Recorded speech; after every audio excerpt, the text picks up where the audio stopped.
my dear brothers and sisters, today the church has given us to reflect about the Our Father prayer, the Lord's Prayer.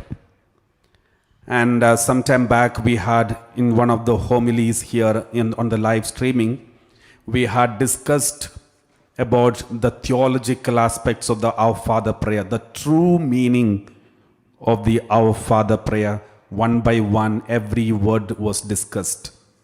Therefore, I don't want to go once again to discuss about the different theological meaning and the Old Testament connections and the New Testament connection, all those things with regard to the Lord's Prayer, because Lord's Prayer is a summary of the whole Bible. The connection with the Old Testament to the New Testament, it is the messianic prayer and also the Lord's Prayer. Therefore, we already discussed, and if anybody wants to read and listen to that, there is also this talk is available in YouTube. You can listen later, which we had discussed here some time back. But today we are going to take one passage, one word of God. We are going to reflect and see the practical aspect of it. That is Gospel of Matthew chapter 6 verse 14. This is one of the parts of the Our Father prayer, but Jesus repeats it again. After Our Father prayer is done, again Jesus says, verse 14, if you forgive others their trespasses, your heavenly Father will also forgive you. Verse 15, but if you do not forgive others, neither will your Father forgive your trespasses. So, my dear brothers and sisters, so this is the point that we are going to take today, because we are going to forgive, and we are celebrating tomorrow as the Forgiveness Day, and we are going to forgive everyone and receive forgiveness. So first I would like to discuss with you some symptoms of unforgiveness. Many people say, Father, I have forgiven all my enemies. I have nothing against anybody. I don't keep any grudge or anger against anyone. I am free. Some people say, but they do not realize, even in a hidden form, this unforgiveness is going on. They are carrying this unforgiveness inside. So many people do not know exactly whether they have forgiven their enemies or not. So how do we know what are the symptoms of unforgiveness? So that is what we are going to reflect first part. And then we will see one of the ways to forgive each other. One of the best way to receive forgiveness and forgive others. So we will see that with an example of a person's life experience. So with that we will be concluding today's homily. So this is the content of today's homily. So my dear brothers and sisters, let us take one by one every symptom. There are so many symptoms, and maybe these are only a small number of symptoms, but there may be many other symptoms also for the unforgiveness if you have unforgiveness. So first point, when you remember the person who have hurt you, wounded you in the past, maybe as a child or maybe as an adult or maybe later. So if someone has hurt you, wounded you, abused you, destroyed you from your childhood or maybe in the later stage, when you remember them, when you remember their face, what happens to your body? Examine. When you remember them, sometimes you get irritated, disturbed, shivering, face changes, color changes, and you start sweating, your heartbeat increases. It is a clear sign you have not forgiven that person. Anytime when you think of speaking to a person, are you getting nervous and anxious? Especially the one who has hurt you some time back, and you think you have forgiven that person, but still when you are about to meet that person and speak to that person, are you getting nervous and disturbed? That means still you are carrying some pain of it, sting of it, the sting of unforgiveness. It can go on inside of us. Humanly, it is impossible to remove it. We will see how to remove it. But this is one of the symptoms that we have not forgiven that person unconditionally from our heart.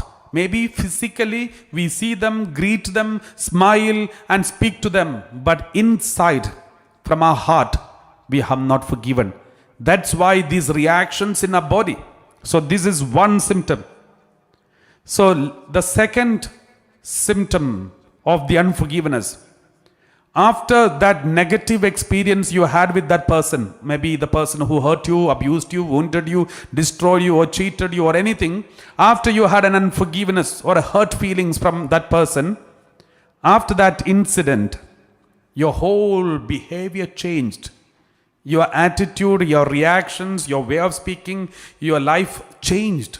You became gloomy, you sad, you get angry very fast for everything, and all these changes taking place in your life, and became sad, gloomy face, and not able to rejoice, not able to laugh with the others who laugh.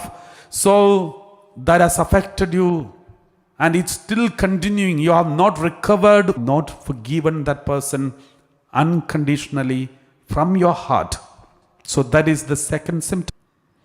And the third one, suppose if something happens to them, suppose you have your enemy and something happened to them, maybe that person got COVID-19. Suddenly you came to know that your enemy who hurt you, abused you, wounded you, but you have forgiven them.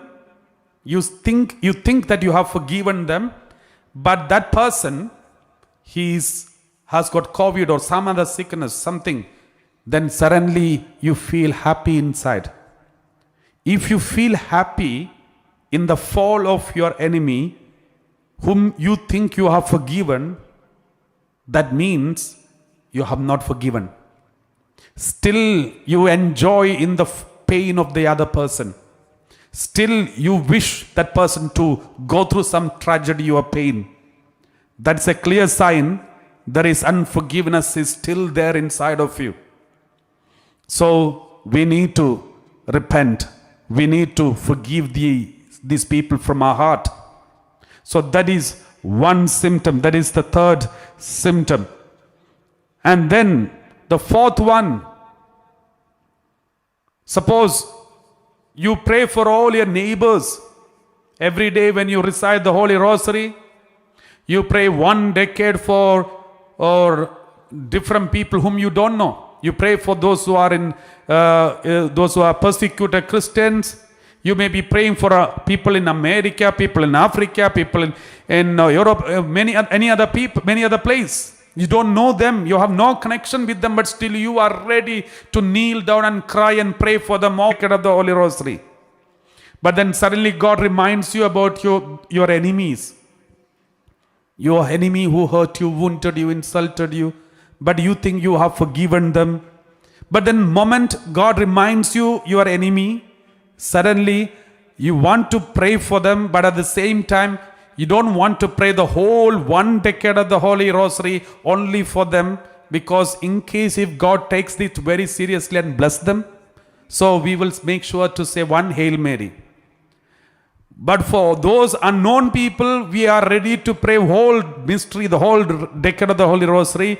But to our enemies, some people do not even pray. And some people who think that they have forgiven, they pray only 1 Hail Mary, because you are worried in case if God takes our prayer seriously and bless them more than I, then it will be a big problem for us. So we keep 1 Hail Mary for them. That's a clear sign in our heart to heart we have not forgiven them. We are feeling difficulty to pray for them. If you feel difficulty in praying for them, that's a clear sign there is unforgiveness in our heart. So this is another symptom. And the fifth sign or symptom of unforgiveness that we have in our heart. You know, if you have unforgiveness somewhere and you are carrying this unforgiveness inside, you will have to outlet. You need it to burst out somewhere. Therefore, in this process, there is a possibility that you may hurt so many innocents. So, do you have this tendency to get angry very fast, especially even for small, minor things? Suppose you have an unforgiveness against your boss in your office, and without hurt feeling, you can't react to your boss, and you can't shout at him or shout at that person, and you keep that grudge and anger inside, and you come back home, and then your child, small child, maybe 3 years old, and comes to speak to you or maybe come and touch you, and then suddenly you shout at the child, and child got shocked because I just touched. How come this mother is reacting like this? My dear brothers and sisters, this outburst that we do in front of a husband, wife and children, and they are innocent, they have not done anything wrong, but we are shouting at them just for small things. It's a clear sign that we are keeping some kind of unforgiveness inside, suppressed unforgiveness inside, which is expressed somewhere else, and many innocents collapse. So this is dangerous. It's also a sign of unforgiveness. It has to be dealt, otherwise we will hurt so many innocent people. If you have something, deal with them face to face and speak to them, clarify, clear it out. Don't carry inside your heart, it will disturb you. It will affect many people who are so close to you. Some people have this tendency to hurt the people who love them. That is also because they don't want to hurt their loving people. Some people, they hurt the best friends. Their best friends, they always hurt them. But in front of others, they are very good. And they are keeping a secret hurt feelings or rejection or maybe some kind of unforgiveness inside. They are letting it go in front of these people. So there are so many reasons for these kinds of reactions. So this is one of them. So we have already spoken about 5 symptoms. And then the 6th one, those who have unforgiveness, they will be finding it difficult to sleep, disturbed sleep. And when you are awake, when you will start dreaming about that incident, and you will dream about taking revenge on that person, reacting as if you are imagining a movie, as if you are going and hitting them, speaking back to them. You are physically not able to speak back to them, so you are imagining in your dream and imagination, lying down and speak and imagine that you are reacting to them very strongly and taking pleasure out of it. That is a clear sign that you have not forgiven that person. Some people have got this tendency. They don't speak there and then in front of them, but they speak it out and imagine the incident again and again, and imagine that they are reacting. They are becoming victorious in front of that person. So it's a clear sign that you have not forgiven from your inside. Praise the Lord. Another sign, the 7th one, the seventh sign of symptom of unforgiveness is you will become very critical. And especially in the social media, you will start speaking against all those people. For example, if you are hurt by your father, terribly angry at your father, then all the father figures are your enemies. If somebody tried to control you, you will hate that person. Your boss in your office, the moment that boss comes and shouts at you, corrects you, you will remember your father. And you will keep an unforgiveness against your bosses. So if you have this kind of lack of obedience to your authorities, all the authorities are a big burden for you. You hate all the authorities. All those dictate terms to you. The moment somebody dictates terms to you, then you react. Otherwise, you are a very good person.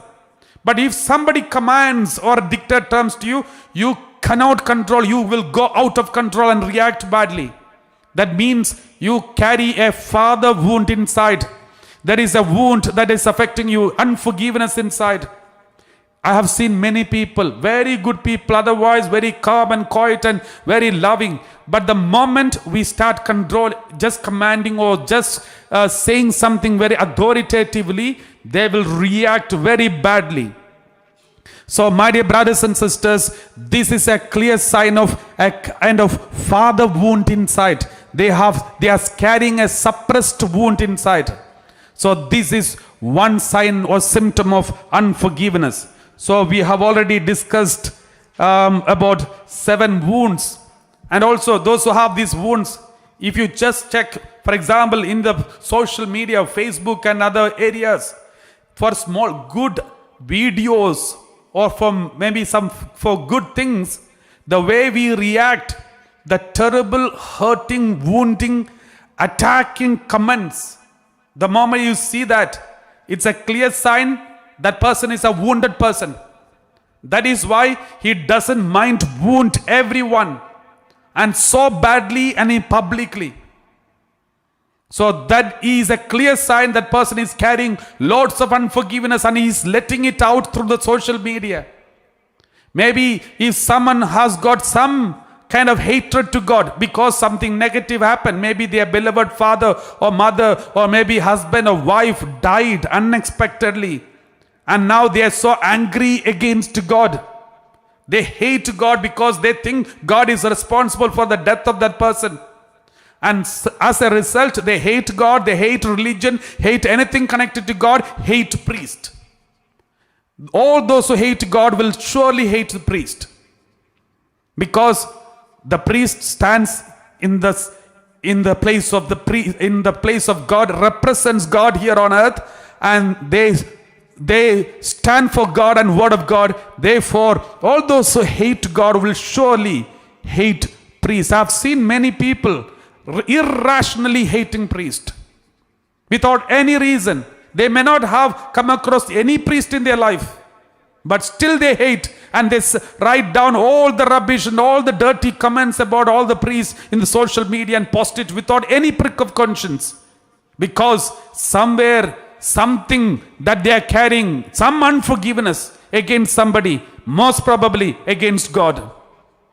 So my dear brothers and sisters, it's a clear sign there is unforgiveness inside. It is dangerous. Just because you hate and you comment dirty comments in the social media, the people concerned, nothing will happen to them, but it will happen to you. You will lose your sleep. Slowly you will get into depression.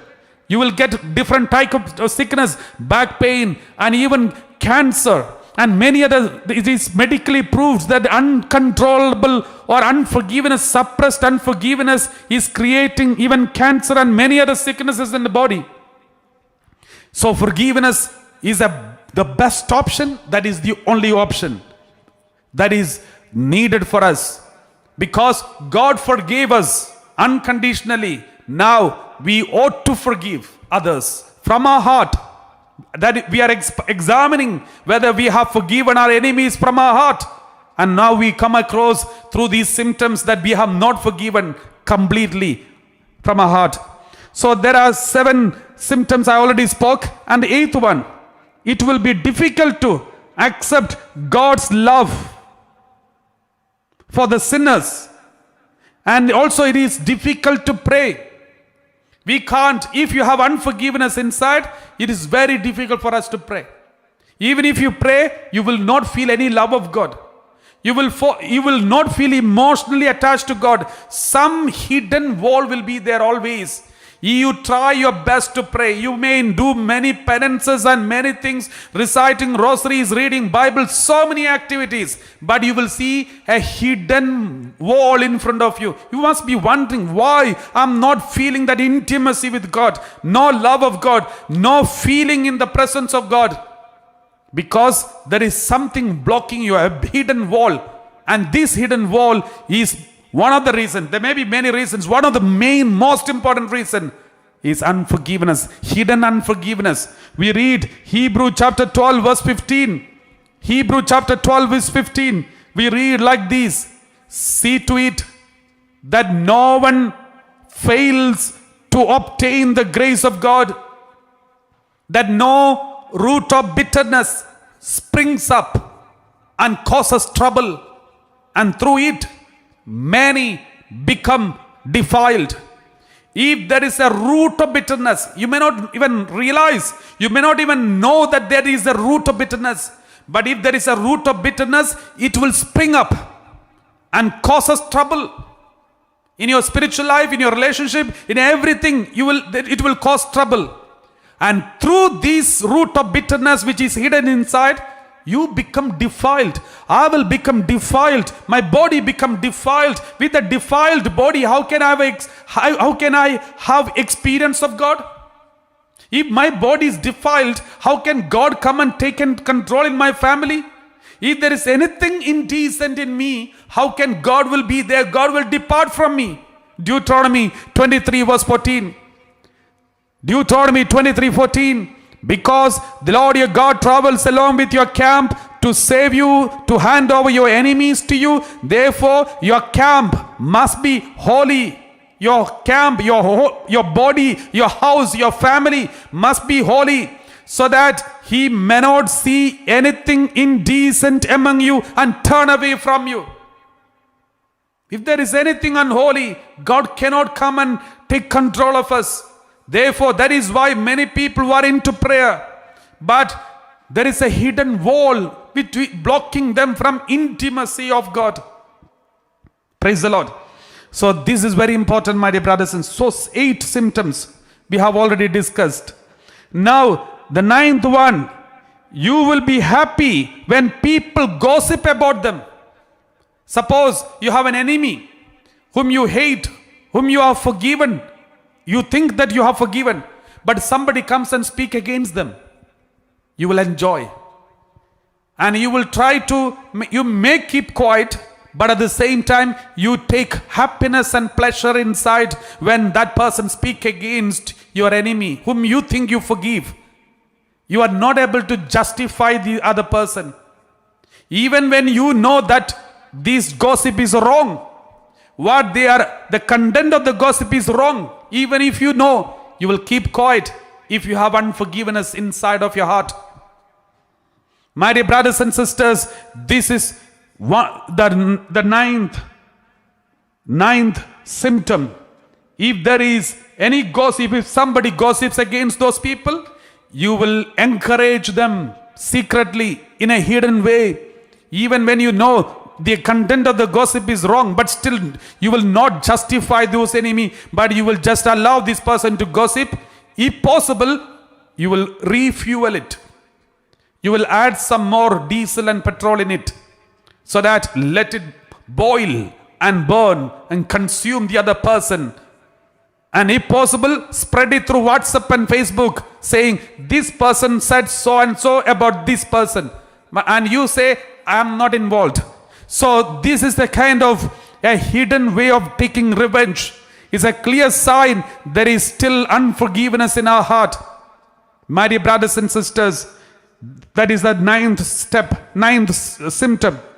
And the 10th symptom, when you have unforgiveness against somebody because you are abused or wounded or something happened in your past, and you can't react it, you could not help yourself. Now some people, because of this hatred, they lead themselves into self-pity and self-hatred. They hate themselves. How could I go through this? Why this happened to me? And I'm good for nothing. And now what is the point in living? My everything is gone. Everything is lost. People are just making me, using me. I'm only an instrument of their pleasure. They are instrument of everyone is bouncing on me. You start a self-pity and self-hatred because there is unforgiveness inside. You can't do any justice. You can't react. You can't settle it. You can't rectify it. Therefore, you are doing it against yourself. That is also dangerous, my dear brothers and sisters. That is another symptom of unforgiveness. The 11th one, the symptom of unforgiveness, you will have a tendency to replay again and again the same story again and again. The same thing, replay it in your mind. That is another symptom. And our 12th symptom, if you have any unforgiveness connected to it, any kind of hurt feeling, abuse or anything that happened in the past, it may lead you to addictions. It may lead you to some kind of addiction. I remember one boy who came, he was abused sexually when he was small, and now he's addicted to some dirty actions, sexual sins in his body. And he is not able to come out, and he is doing it just as a result of unforgiveness inside of him. So there are so many examples like these, but these are the symptoms. If you just go through these symptoms, you may realize that there is unforgiveness, hidden unforgiveness inside of many of us. Now, how to come out of this unforgiveness? We read like this in the Word of God. If you keep unforgiveness, maybe physically you have forgiven, you greet that person, speak to that person, and give shake hand and all these things. You are good with that person, but inside, all these symptoms will be there. If these symptoms are there, that means there is hidden unforgiveness. We have not forgiven that person from our heart. We read like this, Gospel of Matthew, chapter 18, verse 34. Matthew 18:34, and in anger his Lord handed him over to be tortured until he would pay his entire debt. Verse 35 we read like this, so my heavenly Father will also do to every one of you if you do not forgive your brother or sister from your heart. It's not enough that we forgive physically, but from our heart we should forgive. Praise the Lord. Praise the Lord. Now we are going to see how to forgive. One of the ways to forgive. I'll give you an example for forgiveness. Praise the Lord. Thank you, Jesus. Praise to Jesus.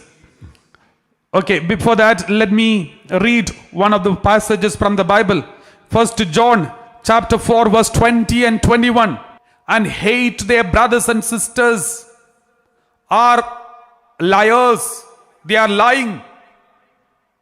If you say you love God, every day you tell your husband, wife and children, oh, I love God, I pray to God, I go to church.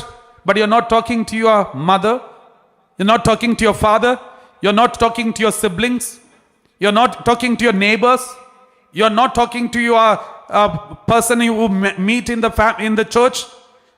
You don't want to sit next to a person whom you don't like in the church, in the chapel. Even when you come for Holy Mass, you don't want to sit with that person. But at the same time, the way you kneel down and pray as if you are soon to be canonized. So this is what God says. Those who say, I love God and hate their brothers or sisters are liars. For those who do not love a brother or sister whom they have seen cannot love God whom they have not seen. If we cannot love our brothers and sisters whom we see, then we cannot love God whom we have not seen. Therefore this Bible says, verse 21, the commandment we have from him is this: those who love God must love their brothers and sisters also. If you really love God, you must. It's not an option. That is the only option. Those who love God must love their brothers and sisters. If we do not love, there is no love of God inside. John chapter 9 verse 31. John chapter 9 verse 31, we read like this in the Word of God. We know that God does not listen to sinners, but he does listen to one who worships him and obeys his will. If we are sinners with unforgiveness inside, God cannot listen to us. Our prayers will not reach heaven. Praise the Lord. And also, unforgiveness block Holy Spirit. We read Ephesians chapter 4 verse 30. Ephesians chapter 4 verse 30. And do not grieve the Holy Spirit of God, with which you were marked with a seal for the day of redemption. The Holy Spirit has marked you. You know, when you receive baptism, in the sign of the Father, Son, and the Holy Spirit, you are marked with the seal of salvation. This seal is marked on your body, on your forehead, on your palms, on your heart. Now, do not grieve this Holy Spirit of God inside of you. How? Verse 31. Put away from you all bitterness. See, bitterness, if you carry inside wrath and anger, if you carry this wrath and anger inside, and bitterness inside, slander, wrangling and slander, together with all malice, we are grieving the Holy Spirit. This is sin against the Holy Spirit. What is sin against Holy Spirit? Unforgiveness. Even though we go for confession and many other spiritual activities, still we carry this unforgiveness inside. This is dangerous, my dear brothers and sisters. This is the reason why we are not blessed by the Holy Spirit. The blessings are blocked because we are grieving the Holy Spirit through these sins. We read, therefore, we should forgive all our enemies, pray for them, bless them. We read like this, Romans chapter 12 verse 20 and 21. Romans chapter 12 verse 20 and 21. No, if your enemies are hungry, feed them. If they are thirsty, give them something to drink. For by doing this, you will heap burning coals on their heads.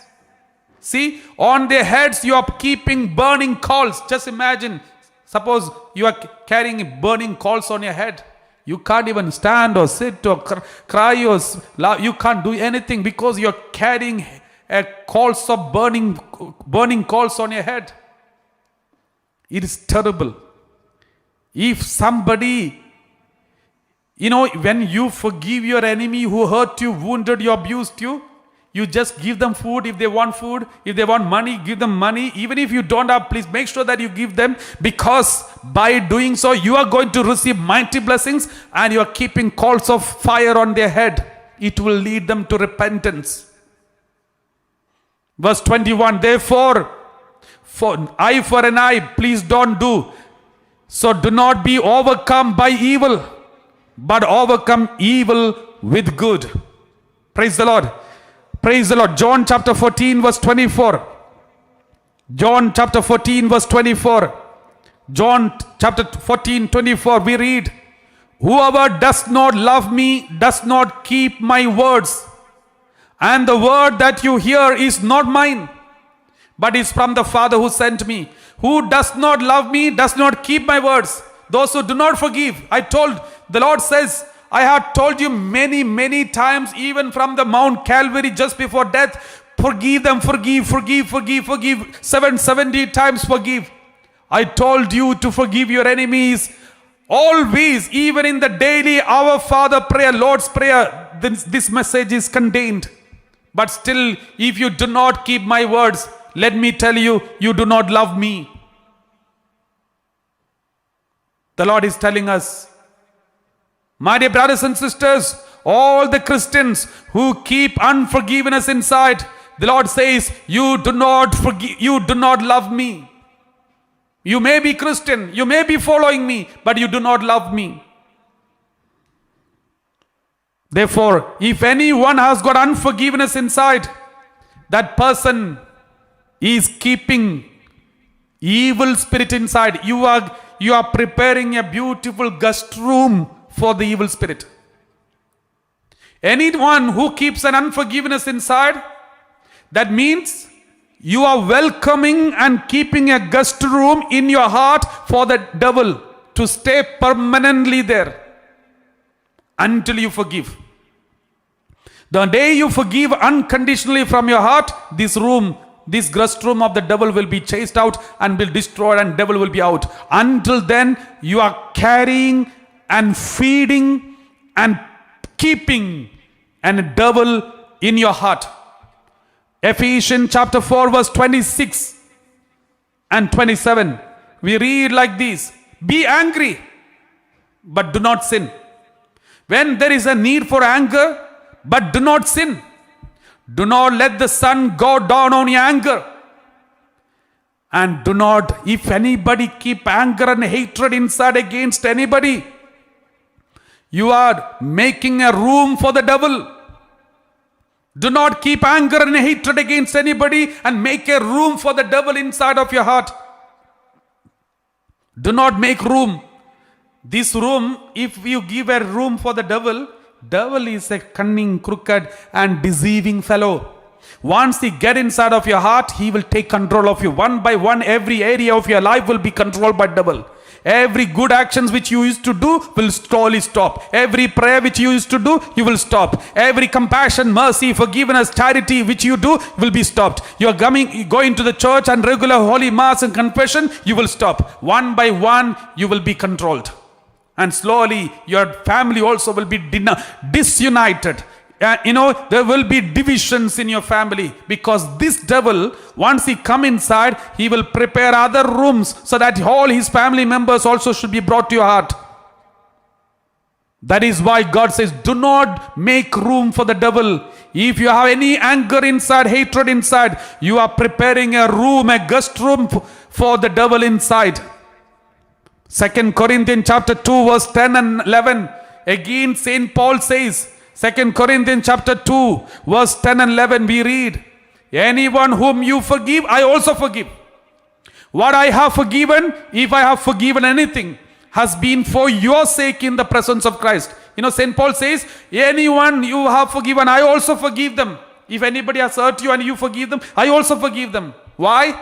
If I keep, because they hurt you and wounded you, if I keep any hatred against those so-called people because they hurt you, though they did not do anything to me, but I have some ill feeling against them because they hurt you, and I forgive them. I don't want to keep any unforgiveness. For the sake in the presence, for your sake in the presence of Christ, I forgive them. You know why? Why do I forgive? Verse 11. And we do this, we forgive, so that we may not be outwitted by Satan. Because we are not ignorant of his design. His plan is this: give unforgiveness inside, and then he get inside of you. The easy way for the devil to come inside of you is unforgiveness. Many people are possessed. How did their possession start? Most of the possessions start with unforgiveness. Initially through unforgiveness. So what does the Satan does? In every family he creates disunity, division. When husband says something, wife doesn't understand. He will play in between. He will change the intention of it. And he will come and tell you, wife, the devil will come and say, your husband said this because he doesn't love you. Then suddenly you believe, oh, my husband doesn't love me, that's what he said, that's why he said this. But husband really and truly loves this, but he made a statement because of some ignorance. But he will play, the Satan will play the cards inside that family, because that family has no prayer life. So the Satan can freely move around and play the cards in between and make everyone fight with each other. Siblings fight with each other. Husband and wife fight with each other. For even small things, argument, hatred, revenge, everything. Some families, there is no unity at all. For every small things, the other person misunderstands. Why? Because we are permitting the devil, Satan, to come inside.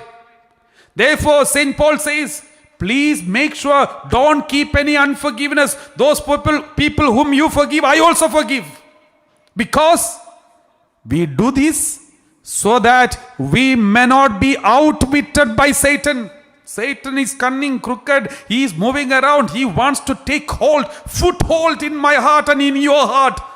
He wants a foothold. If you give a foothold, and then he will make a big bungalow there inside your home, in your heart.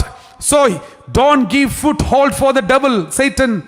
We are not ignorant of his designs. We know his plans. We know the way he works. So we won't keep any unforgiveness. This is what St. Paul says. My dear brothers and sisters, do you think your families are affected by this? Be very, very careful. Ask forgiveness. That is why tomorrow we are celebrating, keeping the tomorrow as the day of forgiveness, Forgiveness Day. And forgive everyone. Call them and forgive them unconditionally. First of all, between you family members. And remember, you all love each other. Don't doubt the love of your husband and wife and children. If they have no love, they will not stay in your home anymore. They have all the options. My dear brothers and sisters, even if they don't love you, you just forgive them and love them, because blessings will come to you. Praise the Lord. This is very important, my dear brothers and sisters. Therefore, open up your wounds. We will continue about this aspect tomorrow. And tomorrow during the homily, we will speak some examples of certain people, how they forgave and how they overcame their unforgiveness. And then it will be a great help for you to forgive your enemies unconditionally. But from today, try your best to forgive all your enemies and call them and speak to them, text to them and say, I'm sorry. Don't justify yourself. Only justify them. Even if they are wrong, justify them. Okay, you are correct. Forgive them. You do not know. At least in your mind, they do not know what they are doing. Please forgive them. Romans chapter 12 verse 19. We read, the word of God says, Beloved, never avenge yourselves, but leave room for the wrath of God. For it is written, Vengeance is mine, I will repay, says the Lord. If you forgive, God will take care. If you revenge, God will bless them. My dear brothers and sisters, therefore, let us remove the sting of this unforgiveness from our heart. And we'll continue reflecting in these days and make sure that our families will be set free from the foothold of the devil from our families. We will destroy the devil's, Satan's influence from our family if we are ready to forgive and ask forgiveness from each other.